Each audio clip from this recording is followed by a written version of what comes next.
Yeah, very good morning to you and everyone. Welcome to uh, yet another short episode on Club Desert Dream. Today, I just have also really a few things that I'm going to be talking about. Uh, Majorly, I'll be talking about freedom, uh, and the case study actually today I'm dropping. I'm going to pick from Africa and Middle East. I really don't get it when it comes to some African countries that a president comes to power, decades in power, kill and break down the system, dehumanize the citizenry. The guns are the masters, citizenry are subdued, there is no freedom to associate, freedom to love, for the kids to grow, freedoms to associate, and freedoms to decide who to lead us. And when actually you go deep about freedom, freedom is never given. Freedom is taken or is grabbed from the oppressor. We cannot negotiate about my freedom when you have a boot on my neck. Freedom to elect who to lead us, freedom to decide our destiny, and freedom for everyone, regardless your color, identity, race, tribe, name it. And situations in especially in Africa and some Middle Eastern, especially some countries in the GCC, that a president comes to power, he clings on to power,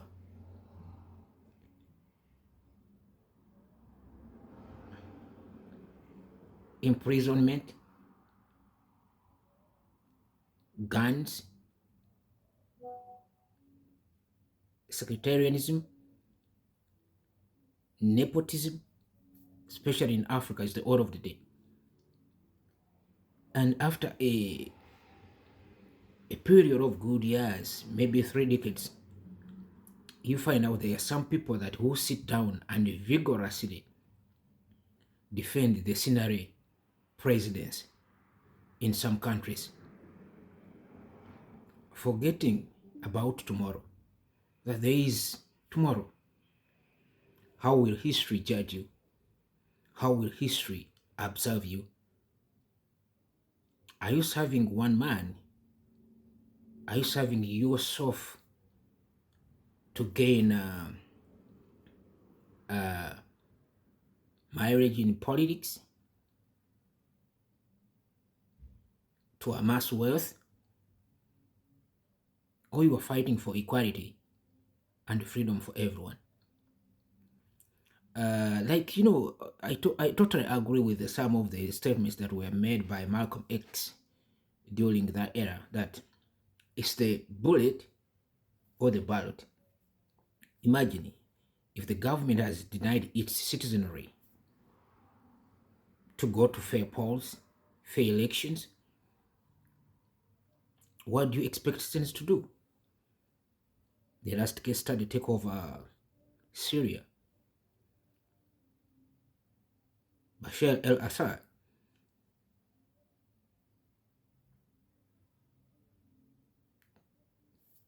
I think that's the best you would offer the people of Syria. I guess no. Home is better than seeking asylum.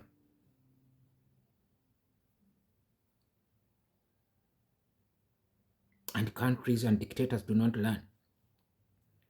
All they have in common is to read the dictator's handbook. Same page, same formula, same book, same actions, name it. But as I conclude, for me, and I keep on asking and saying, when it comes to freedoms, freedom to associate, freedom to speak, freedom to love, the maximum thing I can say about freedom is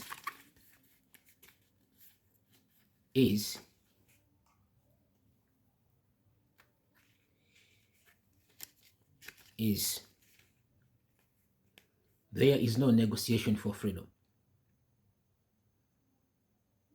We have to grab the freedom from the oppressors. I maximally disagree with everyone who thinks that to gain my freedom, I must negotiate for it. I must fight for my freedom. Never to negotiate for my freedom. Because it's God-given and it's guaranteed in the constitutions. And if so, why will myself involve in negotiating for freedom? Because it means if you negotiate for freedom, what are you giving in?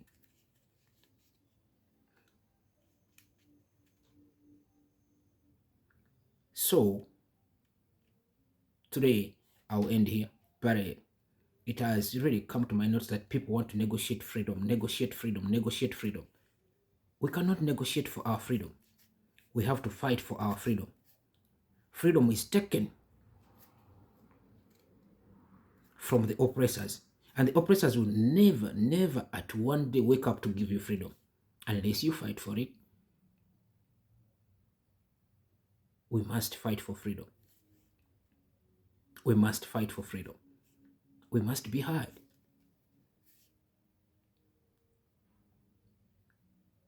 We must lay foundations for the generations to come. That is how things should be. But today, you find someone who wants to join the government, get a good job, drive a good car, steal from the poor, and is praised. Election periods do come, get some cents, some shillings, give to the poor people. Imagine in this century, especially in Uganda, someone can be given 500 grams of salt for a vote. Imagine. Guys, think about it. Can we negotiate for freedom? Or